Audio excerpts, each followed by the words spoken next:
Mon nom est Gordon Freeman. Comme tous les matins, je suis en retard. Et comme tous les matins dans le train qui m'amène au travail, j'ai le droit au même discours de sécurité. Après 50 boîtes, je pourrais presque le réciter par cœur, le machin. Mais voilà, l'administrateur insiste pour que nous l'entendions. Soyez prudents et intelligents, votre avenir en dépend, comme il dit. C'est vrai qu'ici, on risque assez souvent notre peau. Parce qu'ici, nous sommes à Black Mesa, un centre de recherche ultra secret de l'armée américaine. Vous voyez la zone 51 ? Eh ben c'est un peu pareil, en plus grand et plus dangereux. Personnellement, je travaille au laboratoire des matériaux anormaux. Matériaux anormaux. Une autre manière de désigner toutes les substances bizarres qu'on a pu trouver ici ou là et qui sont susceptibles de nous péter plus ou moins violemment à la gueule. D'ailleurs, on arrive au laboratoire. Tout le monde va encore m'ennuyer parce que je suis en retard. C'est ma faute si mon rasoir est tombé en panne pendant que je me rasais. Et en plus, je vais avoir une gueule ridicule toute la journée. Ah Gordon, vous voilà. Nous venons d'envoyer l'échantillon à la salle de test. Je sais même pas pourquoi ils prennent le temps de m'expliquer ce qu'ils vont faire.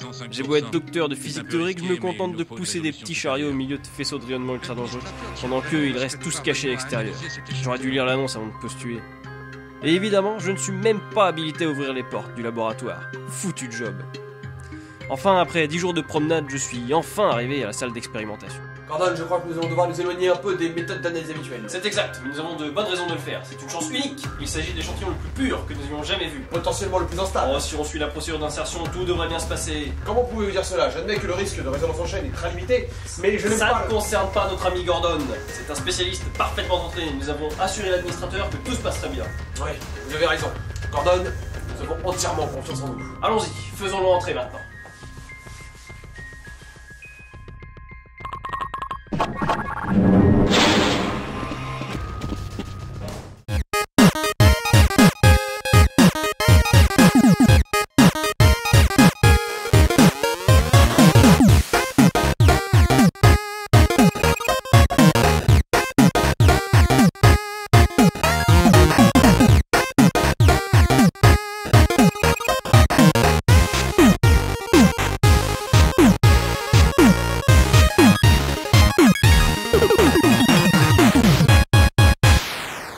Bonjour à tous et bienvenue dans ce premier numéro de Gamepad of Science, l'émission qui associe culturisme et jeux de plateau. Non, c'est pas du tout ça. Ah oui, science et jeux vidéo. Et pour commencer, attaquons-nous à Half-Life. Half-Life est un jeu de tir à la première personne développé par Valve Corporation et sorti le 19 novembre 1998 sur PC. On y incarne Gordon Freeman, un jeune physicien américain qui, après une expérience relativement foireuse, doit combattre des aliens, et pas que. Pour l'aider dans ses pérégrinations, il est aidé d'une combinaison qui est censée le protéger de son environnement. Et vous l'aurez compris, c'est justement cette combinaison protectrice qui va nous intéresser aujourd'hui. Protège-t-elle vraiment, monsieur Freeman? Évidemment, le premier rôle de sa combinaison est de le protéger des températures extrêmes. Lors du passage de Gordon dans un four, la combinaison émet un son et lui indique par une petite icône qu'il est soumis à de trop hautes températures. De même, lorsqu'il traverse une chambre froide, la combinaison lui indique qu'il risque de geler sur place. Soumis à ces températures très extrêmes pour de brefs instants, il ne subira que les effets les plus violents et rapides liés à ces températures que nous allons vous décrire. Pour les hautes températures, le corps peut résister à des températures jusqu'à 120 degrés Celsius, mais en chaleur dite sèche, comme dans un sauna par exemple. Tandis que la douleur est perceptible à partir de 40-50 degrés Celsius. Mais intéressons-nous aux effets sur la peau de température élevée. Nous utilisons ici un bout de couenne de porc à cause de son étonnante ressemblance avec la peau humaine. La couenne est exposée à une température de l'ordre du millier de degré obtenue à l'aide d'un four à métaux à air comprimé. On observe clairement que le bout de couenne se recroqueville sous l'effet de la chaleur et brûle partiellement. Au bout de quelques secondes à cette température, la peau cloque car l'eau contenue dans les cellules bout. À basse température, un humain standard peut résister à des températures allant jusqu'à moins 50 degrés Celsius, voire même moins 100 degrés Celsius, ce que font régulièrement certains sportifs dans des caissons, pendant cependant des durées très courtes allant de 10 à 15 secondes. Mais la douleur, elle, est perceptible dès 0 degré. Mais parlons d'abord des stades dits de l'hypothermie. En dessous de 36,7 degrés Celsius pour une température interne, nous avons déjà ce sentiment dit de froid. Ainsi, le corps met en place certains fonctionnements pour réchauffer le corps, tels que les frissons ou la sécrétion de certaines hormones précises, telles que l'adrénaline.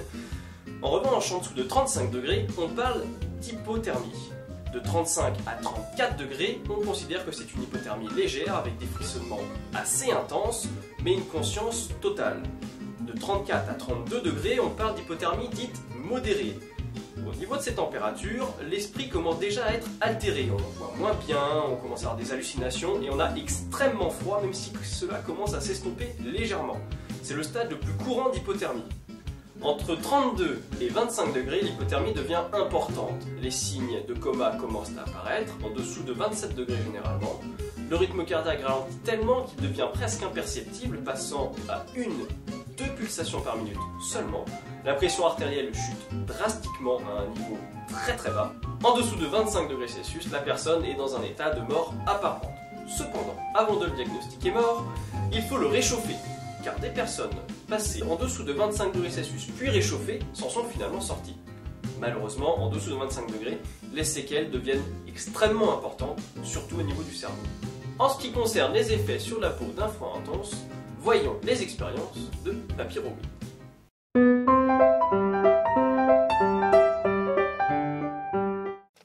L'azote liquide est un liquide cryogénique qui à l'air ambiant est à une température de 77 Kelvin, soit moins 196 degrés Celsius. En raison de son faible coût, il est très utilisé dans l'industrie. Nous allons l'utiliser pour constater les effets d'un froid intense sur de la peau. Voici un morceau d'épiderme de Sus scrofa domesticus, aussi appelé cochon. Ses caractéristiques très similaires à celles de la peau humaine en font un très bon sujet d'expérimentation. On trempe le morceau de couenne dans l'azote liquide pendant quelques instants pour en observer les effets directs.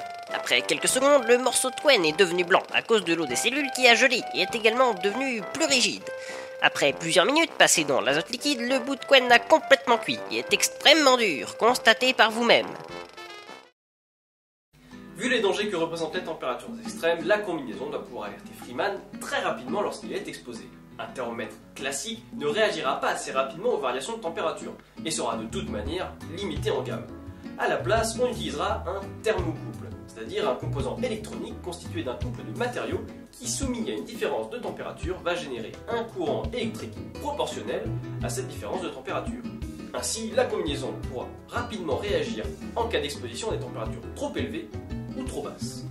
Ensuite, le Dr Freeman est souvent exposé à des courants électriques assez intenses, visibles sous la forme d'arcs électriques.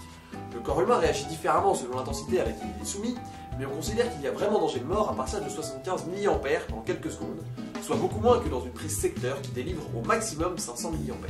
Mais rassurez-vous, votre disjoncteur différentiel vous sauvera. Constatons maintenant les effets du courant sur la peau. On soumet le bout de couenne à une forte différence de potentiel, de l'ordre de 200 volts continu pour 4 ampères. Après seulement quelques secondes, l'eau des cellules du morceau de couenne situé au niveau des pinces bout, puis une partie des cellules éclate, laissant le courant se propager dans la peau, la brûlant complètement. De la fumée se dégage ainsi qu'une forte odeur de viande grillée, tandis que le morceau de couenne se recroqueville. Mais détecter la présence de forts courants électriques à distance est assez compliqué. Deux options sont envisageables. D'abord, on peut utiliser des bobines, dans lesquelles le courant électrique ambiant générera par induction Comme vos plaques générera un courant électrique mesurable à l'aide d'un voltmètre, ce qui est assez simple à mettre en œuvre.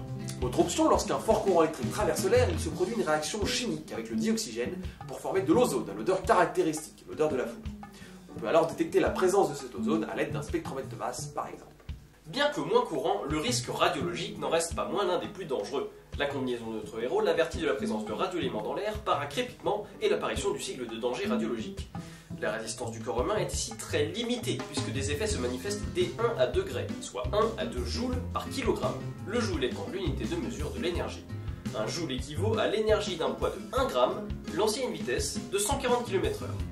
Les effets ne sont pas instantanés pour une faible dose. En revanche, pour des doses supérieures à 10 Gray, la mort est très rapide et presque certaine. Il est bon toutefois de noter que le Gray est l'unité de dose absorbée qui se rapproche énormément de l'unité qui s'appelle le sievert, qu'on a tant entendu lors du regretté accident de Fukushima. En revanche, l'unité, le becquerel, est une unité qui sert à mesurer l'activité d'un ensemble de radioéléments, c'est-à-dire le nombre de désintégrations par seconde d'un objet. Constatons par nous-mêmes les effets des radiations.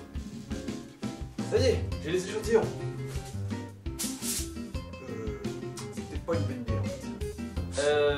Comme on l'entend dans le jeu, la meilleure solution pour détecter la radioactivité est encore le compteur Geiger-Müller, dont le crépitement caractéristique permet non seulement de repérer, mais également de doser le niveau de radioactivité ambiant. Pour le fonctionnement, c'est relativement simple.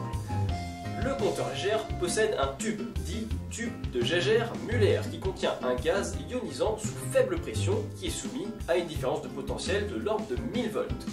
Dès lors qu'une particule radioactive se désintègre, elle émet une particule qui va traverser le tube de Geiger-Müller, permettant ainsi au gaz de devenir conducteur et au courant de passer dans ce tube.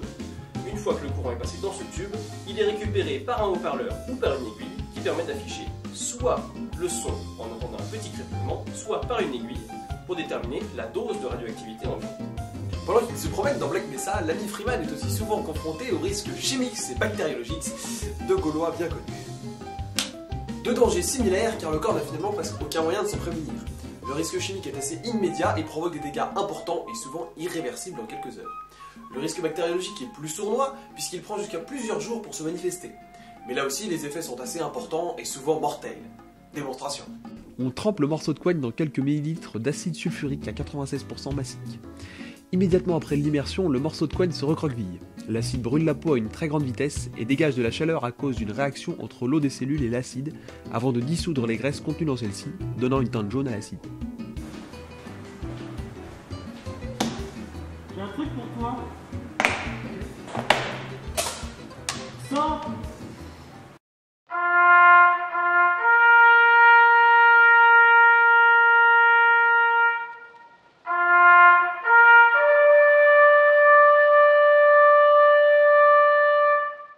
Sympathique.